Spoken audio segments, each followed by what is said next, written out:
ನಮಸ್ಕಾರ, ನೀವು ನೋಡ್ತಾ ಇದ್ದೀರಾ ಸುಮನ್ ಟಿವಿ ಕನ್ನಡ. ನಾನು ಮಹೇಶ್ ಎಂ ದಂಟು. ಕುರ್ಚಿ ಕದನಕ್ಕೆ ಅಂತೂ ಇಂತೂ ಬ್ರೇಕ್ ಬಿದ್ದಿದೆ. ಕನಕಪುರ ಬಂಡೆ ಕೆಪಿಸಿಸಿ ಅಧ್ಯಕ್ಷ ಹಾಲಿ ಡಿಸಿಎಂ ಡಿಕೆ ಶಿವಕುಮಾರ್ ಅವರು ಮುಖ್ಯಮಂತ್ರಿ ಆಗೋದು 100ಕ್ಕೆ 100 ಫಿಕ್ಸ್ ಆಗಿದೆ. ಅದೇ ಸಂದರ್ಭದಲ್ಲಿ ಅಹಿಂದ ಚಾಂಪಿಯನ್ ಸಿದ್ದರಾಮಯ್ಯ ತಮ್ಮ ಸಿಎಂ ಸ್ಥಾನಕ್ಕೆ ರಾಜೀನಾಮೆ ಕೊಡೋದು ಕೂಡ ಫಿಕ್ಸ್ ಆಗಿದೆ. ಹಾಗಾದ್ರೆ ದೆಹಲಿಯ ಮೀಟಿಂಗ್ ಅಲ್ಲಿ ಏನೆಲ್ಲ ನಡೆಯಿತು? ಏಕಾಏಕಿಯಾಗಿ ಸಿದ್ದರಾಮಯ್ಯನವರು ರಾಜೀನಾಮೆಗೆ ಸಿದ್ಧ ಅಂತ ಹೇಳಿದ್ದು ಯಾಕೆ? ಮಾತನಾಡ್ತಾ ಹೋಗೋಣ. ಅದಕ್ಕೂ ಮುನ್ನ ನೀವಿನ್ನು ನಮ್ಮ ಚಾನೆಲ್ ಅನ್ನ ಸಬ್ಸ್ಕ್ರೈಬ್ ಮಾಡಿಲ್ಲ ಅಂದ್ರೆ ದಯವಿಟ್ಟು ಈ ಕೂಡಲೇ ಸಬ್ಸ್ಕ್ರೈಬ್ ಮಾಡಿ. For business and personal promotions in Suman TV Kannada, please contact 9686376663. ವೀಕ್ಷಕರೇ, 2023ರಿಂದ 2026 ಮೇ ಈ ತಿಂಗಳ ಅವಧಿಯವರೆಗೂ ಕೂಡ ರಾಜ್ಯದಲ್ಲಿ ಗ್ಯಾರಂಟಿಗಳ ಸದ್ದಿನ ನಡುವೆ ಪವರ್ ಶೇರಿಂಗ್ ವಿಚಾರವೂ ಕೂಡ ಮುನ್ನೆಲೆಗೆ ಬರ್ತಾನೇ ಇತ್ತು. 2.5 ವರ್ಷಕ್ಕೆ ಸಿಎಂ ಬದಲಾಗ್ತಾರೆ. ಡಿಕೆ ಶಿವಕುಮಾರ್ ಸಿಎಂ ಆಗ್ತಾರೆ, ಸಿದ್ದರಾಮಯ್ಯ ರಾಜೀನಾಮೆ ಕೊಡ್ತಾರೆ. ಈ ವಿಚಾರ ಆಗಿಂದಾಗೆ ಮುನ್ನೆಲೆಗೆ ಬಂದು ಗಿರ್ಕಿ ಹೊಡಿತಲೇ ಇರ್ತಾ ಇತ್ತು. ಬಟ್ 2.5 ವರ್ಷದ ನಂತರವೂ ಕೂಡ ಸಿದ್ದರಾಮಯ್ಯನವರು ಮುಂದುವರೆದಾಗ ಎಲ್ಲರೂ ಕೂಡ ಅಂದ್ಕೊಂಡಿದ್ರು, ಇಲ್ಲ ಪವರ್ ಶೇರಿಂಗ್ ಆಗಲ್ಲ. ಸಿದ್ದರಾಮಯ್ಯ 2028ರವರೆಗೆ ಸಿಎಂ ಸ್ಥಾನದಲ್ಲಿ ಇರ್ತಾರೆ. ಡಿಕೆ ಶಿವಕುಮಾರ್ 2028ರ ಚುನಾವಣೆ ಬಳಿಕ ಕಾಂಗ್ರೆಸ್ ಅಧಿಕಾರಕ್ಕೆ ಬಂದ್ರೆ ಸಿಎಂ ಆಗಬಹುದು ಅನ್ನುವಂತಹ ಲೆಕ್ಕಾಚಾರ. ಡಿಕೆ ಶಿವಕುಮಾರ್ 2028ರ ಚುನಾವಣೆ ಬಳಿಕ ಕಾಂಗ್ರೆಸ್ ಅಧಿಕಾರಕ್ಕೆ ಬಂದ್ರೆ ಸಿಎಂ ಆಗಬಹುದು ಅನ್ನುವಂತಹ ಲೆಕ್ಕಾಚಾರಗಳಿದ್ವು. ಮೊನ್ನೆ ಅಷ್ಟೇ ತುಮಕೂರಲ್ಲಿ 3 ವರ್ಷಗಳ ಸರ್ಕಾರದ ಸಾಧನೆಗೆ ಸಂಬಂಧಪಟ್ಟಂತೆ ಬೃಹದಾಕಾರದ ದೊಡ್ಡ ಕಾರ್ಯಕ್ರಮ ನಡೆಯಿತು. ಆ ಕಾರ್ಯಕ್ರಮದಲ್ಲೂ ಕೂಡ ಎಲ್ಲೂ ಸಿದ್ದರಾಮಯ್ಯನವರು ರಾಜೀನಾಮೆ ಕೊಡ್ತಾರೆ, ಸಿಎಂ ಬದಲಾಗ್ತಾರೆ ಅನ್ನುವಂತಹ ಲಕ್ಷಣಗಳೇ ಕಾಣಿಸ್ತಾ ಇರಲಿಲ್ಲ. ನಿನ್ನೆ ಬೆಳಗ್ಗೆ 11 ಗಂಟೆವರೆಗೂ ಕೂಡ ಸಿದ್ದರಾಮಯ್ಯನವ್ರಿಗೂ ಕೂಡ ಗೊತ್ತಿರಲಿಲ್ಲ ಅವರು ರಾಜೀನಾಮೆ ಕೊಡುವಂತಹ ಪರಿಸ್ಥಿತಿ ಬರುತ್ತೆ ಅಂತ ಹೇಳಿ. ಯಾಕೆ ಅಂತ ಹೇಳಿದ್ರೆ, ನಿನ್ನೆ ದೆಹಲಿಯ ಮೀಟಿಂಗ್ ಅಲ್ಲಿ ಒಂದಿಷ್ಟು ಇಂಟ್ರೆಸ್ಟಿಂಗ್ ವಿಚಾರಗಳು ಮುನ್ನೆಲೆಗೆ ಬಂದಿದೆ. ಸಿದ್ದರಾಮಯ್ಯನವರು ಅಥವಾ ಅವರ ಬಾಡಿ ಲ್ಯಾಂಗ್ವೇಜ್ ಅನ್ನ ನೋಡಿದಂತಹ ಸಂದರ್ಭದಲ್ಲಿ ಅಥವಾ ಅವರನ್ನು ತುಂಬಾ ಹತ್ತಿರದಿಂದ ನೋಡಿದಂತಹ ಸಂದರ್ಭದಲ್ಲಿ ಎಲ್ಲರೂ ಕೂಡ ಹೇಳ್ತಾ ಇದ್ರು, ಇಲ್ಲ ಸಿದ್ದರಾಮಯ್ಯನವರು ಯಾವುದೇ ಕಾರಣಕ್ಕೂ ಕೂಡ ರಾಜೀನಾಮೆ ಕೊಡಲ್ಲ. ಹೈಕಮಾಂಡ್ ಕೇಳಿದ್ರೂ ಕೂಡ ರಾಜೀನಾಮೆ ಕೊಡೋದಿಲ್ಲ, ಸಿದ್ದರಾಮಯ್ಯನವರು ಈ ಅವಧಿಯನ್ನ ಕಂಪ್ಲೀಟ್ ಮಾಡ್ತಾರೆ ಅಂತ ಎಲ್ಲರೂ ಕೂಡ ಹೇಳ್ತಾ ಇದ್ರು. ಬಟ್ ನಿನ್ನೆ ರಾಹುಲ್ ಗಾಂಧಿ ಸಮ್ಮುಖದಲ್ಲಿ ಆಗಿದ್ದೇ ಬೇರೆ. ಹಾಗಾದ್ರೆ ಏನಾಯ್ತು ರಾಹುಲ್ ಗಾಂಧಿ ಸಮ್ಮುಖದಲ್ಲಿ? ನೋಡಿ, ಸಿದ್ದರಾಮಯ್ಯನವರು ರಾಹುಲ್ ಗಾಂಧಿ ಅವರು 1-to-1 ಕುತ್ಕೊಂಡಂತಹ ಸಂದರ್ಭದಲ್ಲಿ ರಾಹುಲ್ ಗಾಂಧಿ ಮೊದಲಿಗೆ ರಾಜ್ಯದ ಪರಿಸ್ಥಿತಿಯ ಬಗ್ಗೆ ಮಾಹಿತಿಯನ್ನ ಪಡೆದುಕೊಂಡ್ರು. ರಾಜ್ಯ ರಾಜಕಾರಣದ ಪರಿಸ್ಥಿತಿ, ಕಾಂಗ್ರೆಸ್ನ ಸ್ಥಿತಿಗತಿ ಹೇಗಿದೆ, ಸರ್ಕಾರ ಹೇಗೆ ನಡೀತಾ ಇದೆ, ಬಿಜೆಪಿಯ ಸ್ಥಿತಿಗತಿ ಹೇಗಿದೆ, ಜೆಡಿಎಸ್ ಮೈತ್ರಿ ಅದರ ಇಂಪ್ಯಾಕ್ಟ್ ಏನಾಗ್ತಾ ಇದೆ, ಈ ಎಲ್ಲದರ ಬಗ್ಗೆಯೂ ಕೂಡ ಮಾತುಕತೆ ನಡೆಸ್ತಾ ಇದ್ರು. ಅದೇ ಸಂದರ್ಭದಲ್ಲಿ ವಿಧಾನ ಪರಿಷತ್ ಚುನಾವಣೆಗೆ ಸಂಬಂಧಪಟ್ಟಂತೆ ಒಂದಿಷ್ಟು ಇನ್ಪುಟ್ಗಳನ್ನ ಕೊಟ್ಟರು, ಒಂದಿಷ್ಟು ಮಾತನ್ನ ಮಾತಾಡಿದ್ರು. ಅದಾದ ನಂತರ ರಾಜ್ಯಸಭೆಯ ಬಗ್ಗೆಯೂ ಕೂಡ ಮಾತನಾಡಿದ್ರು. ಇದರ ನಡುವೆ ರಾಹುಲ್ ಗಾಂಧಿ ಅವರು ಅವರ ನಿವಾಸಕ್ಕೆ ವಾಪಸ್ ಹೋದ್ರು. ಲಂಚ್ ಬ್ರೇಕ್ ಸಂದರ್ಭದಲ್ಲಿ ಸಿದ್ದರಾಮಯ್ಯವರು ಕೂಡ ಲಂಚ್ ಬ್ರೇಕ್ ಅಂತ ಹೇಳಿ ಎಲ್ಲರೂ ಕೂಡ ಊಟವನ್ನು ಮಾಡಲಿಕ್ಕೆ ಬಂದರು.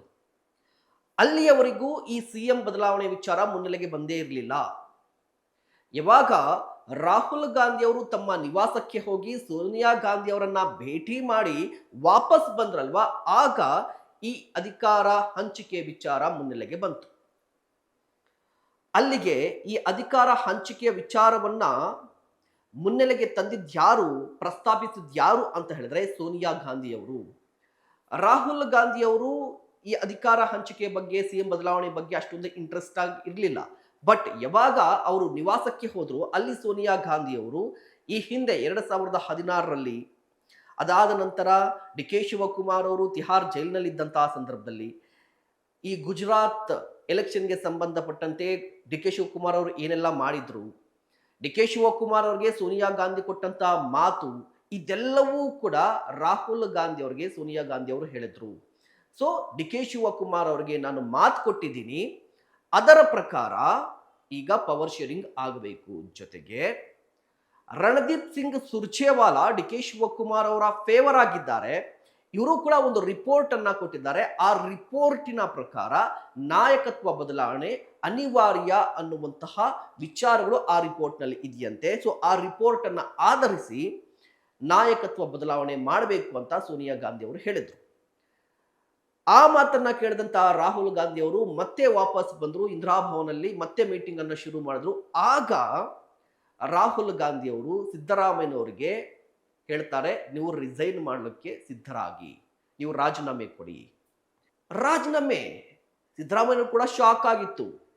ಆಯ್ತು, ನಾನು ರಾಜೀನಾಮೆ ಅಂತ ಹೇಳಿದ್ರೆ ವಾಟ್ ನೆಕ್ಸ್ಟ್, ನಾನೆಲ್ಲೋ ಹೋಗ್ಬೇಕು? ರಾಜ್ಯಸಭೆಗೆ ನಿಮ್ಮನ್ನ ಆಯ್ಕೆ ಮಾಡ್ಕೋತೀವಿ. ಜೂನ್ ಮೊದಲ ವಾರ ರಾಜ್ಯಸಭೆ ಎಲೆಕ್ಷನ್ಗೆ, ಸೊ ರಾಜ್ಯಸಭೆ ಟಿಕೆಟ್ ಅನ್ನ ನಿಮ್ಗೆ ಕೊಡ್ತೀವಿ, ರಾಜ್ಯಸಭೆಗೆ ಬನ್ನಿ. ಆದ್ರೆ ಸಿದ್ದರಾಮಯ್ಯನವರು ಅದಕ್ಕೆ ಒಪ್ಪೋದಿಲ್ಲ. ಕಾರಣ ಏನಂದ್ರೆ ರಾಷ್ಟ್ರ ಪಾಲಿಟಿಕ್ಸ್ ಅಥವಾ ಈ ರಾಷ್ಟ್ರ ರಾಜಕಾರಣದ ಬಗ್ಗೆ ಸಿದ್ದರಾಮಯ್ಯನವ್ರಿಗೆ ಅಷ್ಟೊಂದು ಇಂಟ್ರೆಸ್ಟ್ ಏನ್ ಇಲ್ಲ, ಅದು ಮೊದಲಿಂದಲೂ ಕೂಡ ಗೊತ್ತಿದೆ. ಸೊ ಈ ಕಾರಣಕ್ಕಾಗಿ ಅವರು ರಾಜ್ಯಸಭಾ ಟಿಕೆಟ್ ಅನ್ನ ಕೂಡ ನಿರಾಕರಣೆ ಮಾಡ್ತಾರೆ. ಆದರೂ ಕೂಡ ರಾಹುಲ್ ಗಾಂಧಿಯವರು ಒಂದಿಷ್ಟು ಮನವೊಲಿಸುವಂತ ಪ್ರಯತ್ನವನ್ನ ಮಾಡ್ತಾರೆ. ಇಲ್ಲ, ಇದು ಜನರೇಷನ್ ಶಿಫ್ಟ್ ಆಗಬೇಕಾಗಿದೆ, ಎಲೆಕ್ಷನ್ಗೆ 2 ವರ್ಷ ಇದೆ, ಏನಾದರೂ ಬದಲಾವಣೆ ಮಾಡಬೇಕಂದ್ರೆ ಈಗಲೇ ಮಾಡಬೇಕು, ಮುಂದಿನ ಚುನಾವಣೆ ನಿಮ್ಮ ನಾಯಕತ್ವದಲ್ಲಿ ಹೋಗೋದಕ್ಕೆ ಆಗೋದಿಲ್ಲ, ಸೊ ಈಗ ನಾಯಕತ್ವ ಬದಲಾವಣೆ ಅನಿವಾರ್ಯ ಅಂತ ಹೇಳಿ ಸಿದ್ದರಾಮಯ್ಯನವರ ಮನವೊಲಿಸ್ತಾರೆ.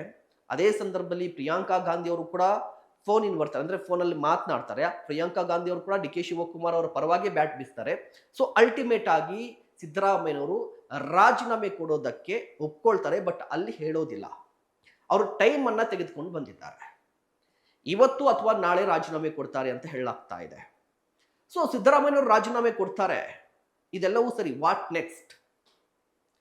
ಸಿದ್ದರಾಮಯ್ಯನವರು ರಾಜೀನಾಮೆ ಕೊಟ್ಬಿಟ್ರೆ 2028ಕ್ಕೆ ಕಾಂಗ್ರೆಸ್ ಮತ್ತೆ ಅಧಿಕಾರಕ್ಕೆ ಬಂದ್ಬಿಡುತ್ತಾ? ಡಿ ಕೆ ಶಿವಕುಮಾರ್ ಅವರು ಸಿಎಂ ಆದ್ರೆ ಕಾಂಗ್ರೆಸ್ ಈಗ ರಿಪೀಟ್ ಮಾಡುತ್ತಾ 2023ರ ರಿಸಲ್ಟ್ ಅನ್ನ 136 ಕ್ಷೇತ್ರದಲ್ಲಿ ಮತ್ತೆ ಕಾಂಗ್ರೆಸ್ ಗೆಲ್ಲುತ್ತಾ? ಈ ಪ್ರಶ್ನೆಗಳು ನಮ್ಮ ಮುಂದೆ ಇದೆ. ಬಟ್ ಅಲ್ಟಿಮೇಟ್ ಆಗಿ ಸಿದ್ದರಾಮಯ್ಯನವರು ಯಾವ ಕಾರಣಕ್ಕೆ ರಾಜೀನಾಮೆ ಕೊಟ್ಟರು ಅಂತ ಹೇಳಿದ್ರೆ, ಸಿದ್ದರಾಮಯ್ಯನವರು ವರಿಷ್ಠರಿಗೆ ನಿಷ್ಠರಾಗಿದ್ರು. ಆರಂಭದಿಂದಲೂ ಕೂಡ ರಾಹುಲ್ ಗಾಂಧಿ ಏನ್ ಹೇಳ್ತಾರೋ ಅದನ್ನ ಮಾಡ್ತೀನಿ ಅಂತ ಸಿದ್ದರಾಮಯ್ಯನವರು ಪದೇ ಪದೇ ಹೇಳ್ತಾ ಇದ್ರು. ರಾಜಣ್ಣ ಕೂಡ ಹೇಳಿದ್ರು. ಸಿದ್ದರಾಮಯ್ಯನವರು ಏನ್ ಹೇಳಿದ್ದಾರೆ ಅಂತ ಹೇಳಿದ್ರೆ, ಹೈಕಮಾಂಡ್ ಯಾವತ್ತು ಹೇಳುತ್ತೋ ಅವತ್ತು ನಾನು ರಾಜೀನಾಮೆ ಕೊಡ್ತೀನಿ, ನಾನು ಈ ಬಾರಿ ತುಂಬಾ ಪಟ್ಟಿಡಿದು ಕೂರುವಂತಹ ಸ್ಥಿತಿಯಲ್ಲಿ ಇಲ್ಲ ಅಂತ ಹೇಳಿ ಸ್ವತಃ ಸಿದ್ದರಾಮಯ್ಯನವರು ಹೇಳಿದ್ರು. ಅಂದ್ರೆ ಈ ಹಿಂದಿನ ಬಾರಿ 2013ರಲ್ಲಿ ಸಿಎಂ ಆಗಿದ್ದಂತಹ ಸಂದರ್ಭದಲ್ಲಿ ಯಾವ ರೀತಿಯಾಗಿ ತುಂಬಾ ಗಟ್ಟಿ ನಿರ್ಧಾರವನ್ನ ತೆಗೆದುಕೊಂಡು ಹೈಕಮಾಂಡ್ ಕೂಡ ಸೆಡ್ಡು ಹೊಡೆದು ನಿಲ್ಲುವಂತಹ ಸಿದ್ದರಾಮಯ್ಯ ಈಗಿರ್ಲಿಲ್ಲ. ಸೊ ಹೈಕಮಾಂಡ್ ಏನ್ ಹೇಳಿದ್ರು ಕೂಡ ನಾನು ಮಾಡ್ತೀನಿ, ಹೈಕಮಾಂಡ್ ರಾಜೀನಾಮೆ ಕೊಡಿ ಅಂತ ಹೇಳಿದ್ರೆ ಕೊಡ್ತೀನಿ ಅಂತ ಮೊದಲೇ ಹೇಳಿದ್ರು ಸಿದ್ದರಾಮಯ್ಯನವರು. ಸೊ ಅಲ್ಟಿಮೇಟ್ ಆಗಿ ರಾಹುಲ್ ಗಾಂಧಿ ಅವರು ರಾಜೀನಾಮೆ ಕೇಳಿದ್ದಾರೆ, ಸಿದ್ದರಾಮಯ್ಯನವರು ತಯಾರಾಗಿದ್ದಾರೆ. ನಿಮ್ಗೇನಿಸುತ್ತೆ? ಭಾಗ್ಯಗಳ ಸರದಾರ ಅಹಿಂದ ಹರಿಕಾರ ಸಿದ್ದರಾಮಯ್ಯ ರಾಜೀನಾಮೆ ರಾಜ್ಯ ರಾಜಕಾರಣದ ಮೇಲೆ ಯಾವ ರೀತಿಯ ಇಂಪ್ಯಾಕ್ಟ್ ಬೀರುತ್ತೆ? ಕಾಂಗ್ರೆಸ್ 28ಕ್ಕೆ ಗೆಲ್ಲುತ್ತಾ? ದಯವಿಟ್ಟು ಕಾಮೆಂಟ್ ಮಾಡಿ. ಇಂತಹ ಮತ್ತಷ್ಟು ಕಂಟೆಂಟ್ಗಾಗಿ ನೋಡ್ತಾ ಇರಿ ಸುಮನ್ ಟಿವಿ ಕನ್ನಡ. ನಮಸ್ಕಾರ.